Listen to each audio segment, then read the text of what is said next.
Good afternoon, everyone. Thank you for being here today. We will now get started with our press conference. Our first speaker is attorney Noel Francisco, who represented TikTok and our parent company ByteDance this morning before the Supreme Court.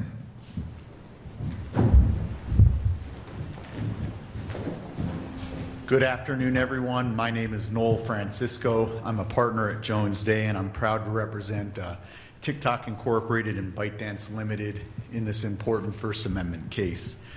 We thought that the argument went very well. The justices are extremely engaged. They fully understand the importance of this case, not only for the American citizens of this country, but for First Amendment law generally and the rights of everybody. We thought that they vigorously questioned both sides. They put us through our paces, but what really came through is that they understand the importance of this case. We're very hopeful of a favorable decision. I'd just like to emphasize a few points that came up during the argument. First, and perhaps most importantly, TikTok Incorporated is a United States company. It's incorporated in the state of California. It's got thousands of employees based here in the United States. The government does not dispute that it is a bona fide U.S. subsidiary operating in the United States in accordance with all of the applicable principles of American corporate law. Second, ByteDance Limited is a private company. It is a private holding company that is based in the Cayman Islands. It is not owned by China. No arm of the Chinese government has an ownership stake directly or indirectly in TikTok Incorporated or ByteDance. ByteDance, rather, is 58% owned by global institutional investors, including very large American institutional investors like Susquehanna and General Atlantic. It is 21% owned by its employees, many of whom are American employees here in the United States, and it is 21% owned by one of its founders, who is a Chinese national living in Singapore. Third, TikTok Incorporated exercises independent judgment with respect to the algorithm in the United States. The source code for the algorithm is brought into the United States and stored on servers located in Virginia. There, it's converted into executable code, it's modified, it's customized, it's trained, it's moderated pursuant to moderation policies, and it's implemented in the United States. So when TikTok Incorporated implements the recommendation in the United States, that is very much TikTok Incorporated's speech. That is the speech of a U.S. entity speaking in the United States. Fourth, the intellectual property for the algorithm is not owned by the Chinese government. It is owned by ByteDance Limited, which is a global entity, a company that is incorporated in the Cayman Islands and operates through subsidiaries throughout the world. And then my final substantive point is that the United States government concedes that it has no evidence that China has ever attempted to date to control the U.S. TikTok platform. It concedes that China has not attempted to censor content on the platform in the United States. It concedes that China has not attempted to misappropriate user data in the United States. And if China ever asked TikTok or asked TikTok through ByteDance to do any such thing, it would refuse. I think what we heard today in oral arguments, when all of the lawyers were up, were the important First Amendment principles at stake here. We're talking about a social media platform that is regularly used by 170 million Americans.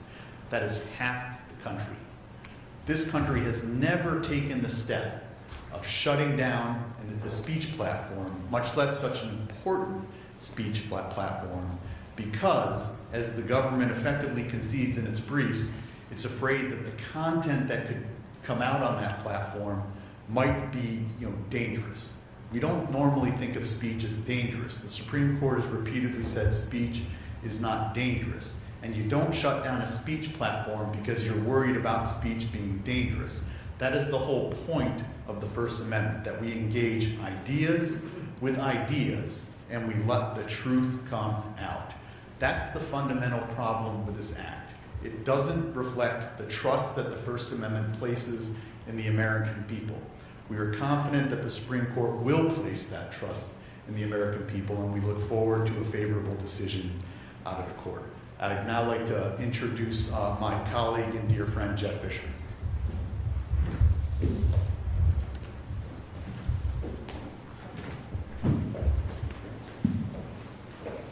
Thank you, Noel. My name is Jeff Fisher. I'm a lawyer at special counsel at Ogilvy & Myers, and I represented the creator petitioners in this case.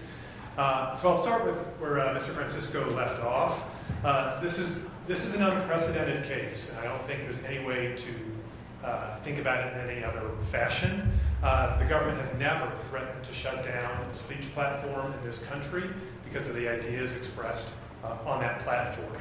And so the point of the creators here and their participation in this lawsuit is to absolutely drive that point home and remind the justices and remind the public that this case is at core about Americans speaking to other Americans, about everything from everyday life to current events to anything else they care to express themselves on this particular platform about. And that is a most cherished freedom in this country.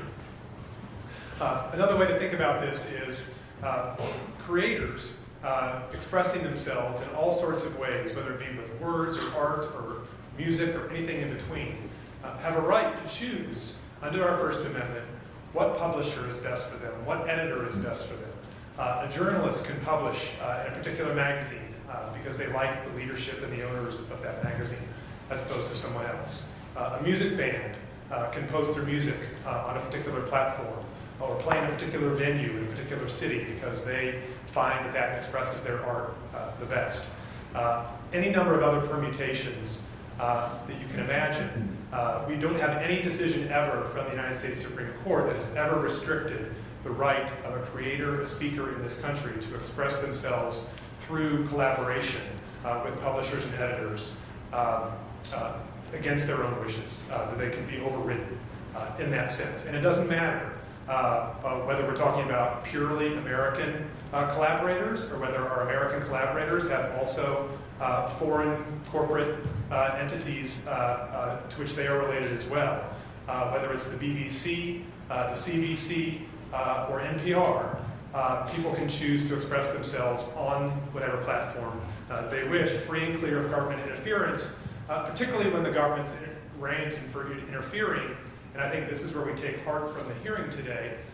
When the government's reason for interfering is we don't like the viewpoint or the content that's going to be expressed through that platform.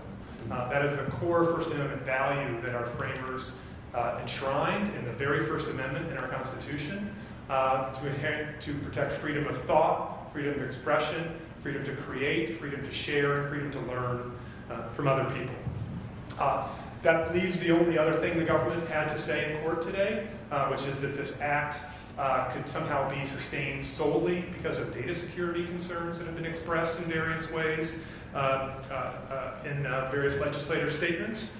We just don't think that's correct. And so one thing I'd like to emphasize is that whatever data TikTok has from users by way of that relationship, that creator-publisher relationship, is no different from the data that creators would give to Instagram, YouTube, any other platform to express themselves on. There's no difference between the data in one place versus the other. And also, the data that's shared is done on a voluntary basis.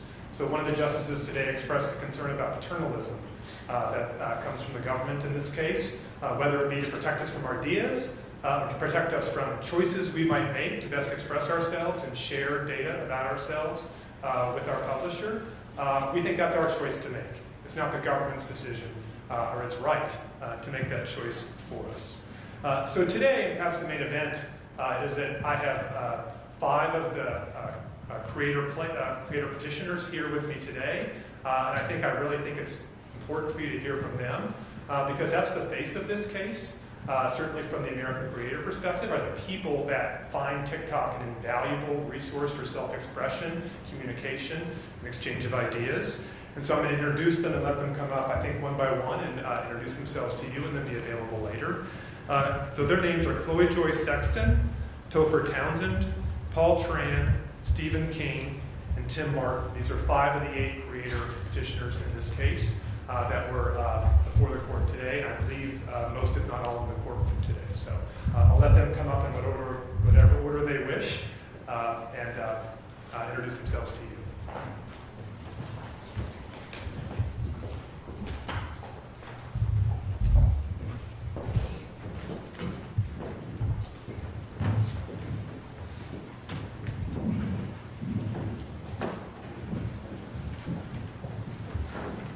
Hello everybody, my name is Paul Tran. I want to first thank the Supreme Court for hearing our argument today. As co-founder of Love and Pebble, a small business built on the foundation of American entrepreneurship, I pray that the Supreme Court of America does what is right in protecting us. This isn't just about our business. It's about our fundamental right that makes our nation great. Our story embodies the American dream. My wife and I built Love and Pebble from the ground up using TikTok to share our passion and connect with people, with Americans all across the country, something no other platform has allowed us to do. I have a 2-year-old daughter, and when I look at her, I think about the America I want her to inherit. Do we want to teach the next generation that the solution to our challenges is to restrict freedom rather than protect it? Do we want to show them that it is acceptable for the government to decide which platforms Americans can or cannot use to express themselves and build their businesses? The First Amendment isn't a relic of the past. It's a living promise that must be defended in this digital age.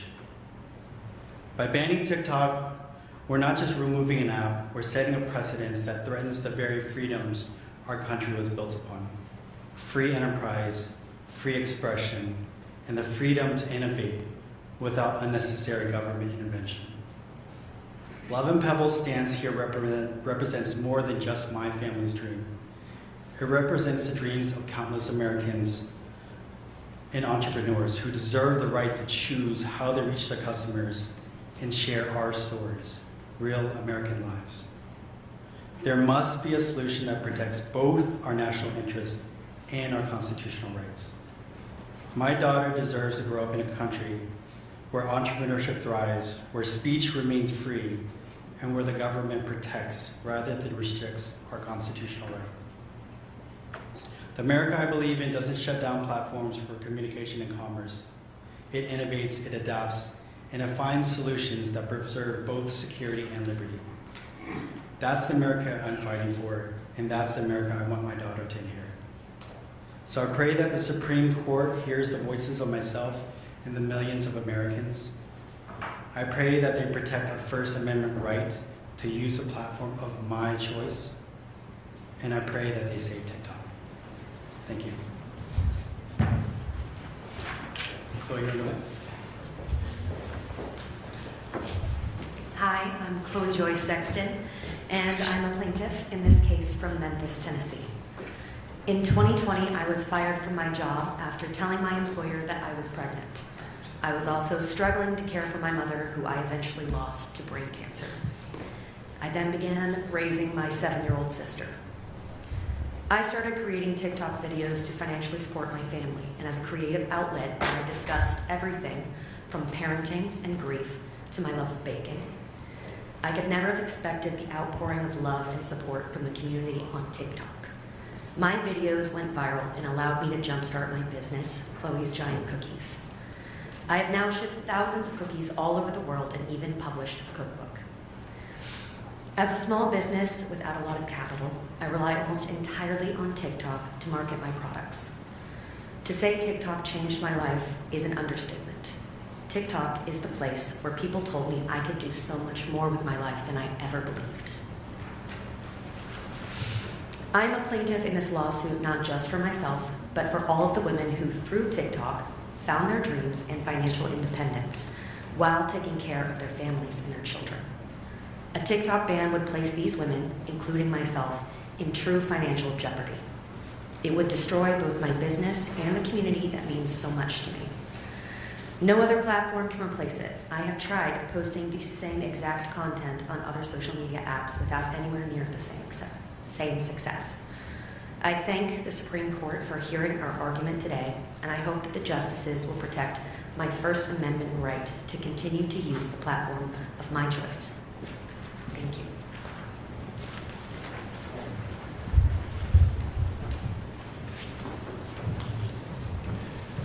Hi everybody, my name is Topher Townsend. I'm a plaintiff in this case from Philadelphia, Mississippi. I served in the U.S. Air Force and now run a nonprofit called Stay and Word Ministries, dedicated to promoting knowledge about the Bible. I also work as a hip hop artist, focusing on topics such as faith and patriotism.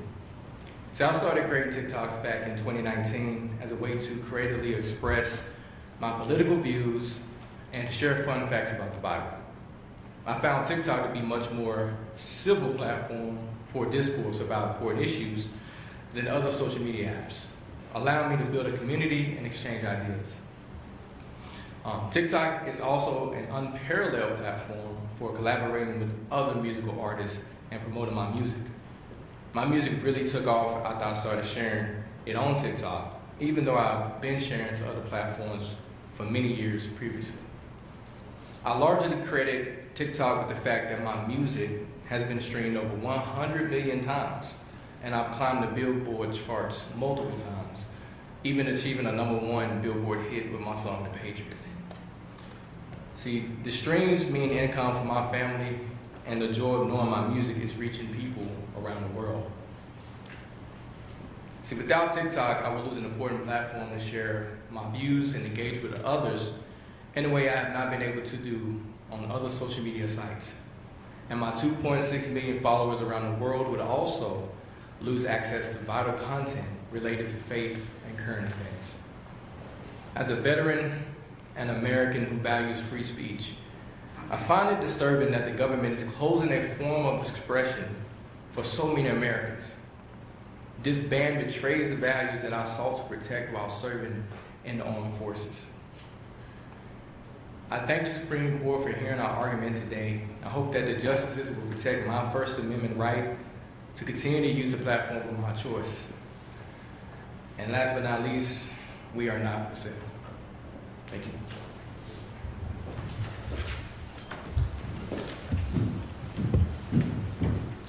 If any members of the media would like to speak with any of our creators to set up individual interviews, please let me know. Otherwise, thank you for coming.